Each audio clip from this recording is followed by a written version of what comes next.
এই ফোনটা কিনে নাকি সবাই হতাশা হচ্ছে। হ্যাঁ, যা বলছিলাম Redmi A7 Pro, এই ফোনটা নিয়ে আজকে আলোচনা করবো। এই ফোনটা নাকি বাজারে খুবই হতাশাজনক একটা ফোন বাজারে নাকি আসছে। হ্যাঁ, আজকের ভিডিওতে আমরা এই ফোনটা নিয়ে ডিটেলসে আলোচনা করবো। তো পুরো ভিডিও কন্টিনিউ করুন। যারা আমার চ্যানেলটা কেন সাবস্ক্রাইব করেন অবশ্যই সাবস্ক্রাইব করতে পারতেন। ঠিক আছে। 464 ভেরিয়েন্টের দাম রয়েছে 14,999 টাকা এবং এই ফোনটা হচ্ছে অ্যান্ড্রয়েড ভার্সন 16 দিয়ে রান করতেছে, যার ইউজার ইন্টারফেস হচ্ছে HyperOS 3।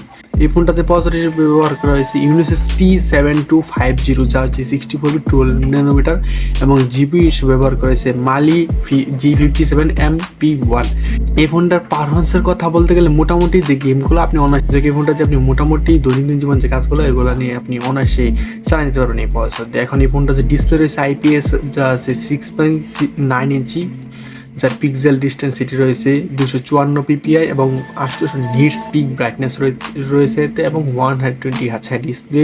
IPS এই প্রাইস পয়েন্ট আসলে ঠিকঠাকই রয়েছে, বেটার ডিসপ্লে আপনি এই প্রাইস পয়েন্টে এসে পাচ্ছেন এই ফোনটাতে। হ্যাঁ, এই ফোনটার হচ্ছে ক্যামেরা রয়েছে 13 মেগাপিক্সেল, যা হচ্ছে 2.2 ওয়েড অ্যাঙ্গেল, যা হচ্ছে 0.0 অক্সিলারি লেন্সের একটা ক্যামেরা। এই ক্যামেরা কোয়ালিটি ভাজে তেমন আহামরি লেভেলে ভালো না মোটা, তবে আহামরি লেভেলে বেটার আউটপুট আপনি কিনতে পাবেন না। তবে এই যে 13 মেগাপিক্সেল থেকে যতটুকু বেটার আউটপুট সর্বোচ্চ দেওয়ার কথা, ঠিক আপনি এই ক্যামেরা থেকে পাবেন।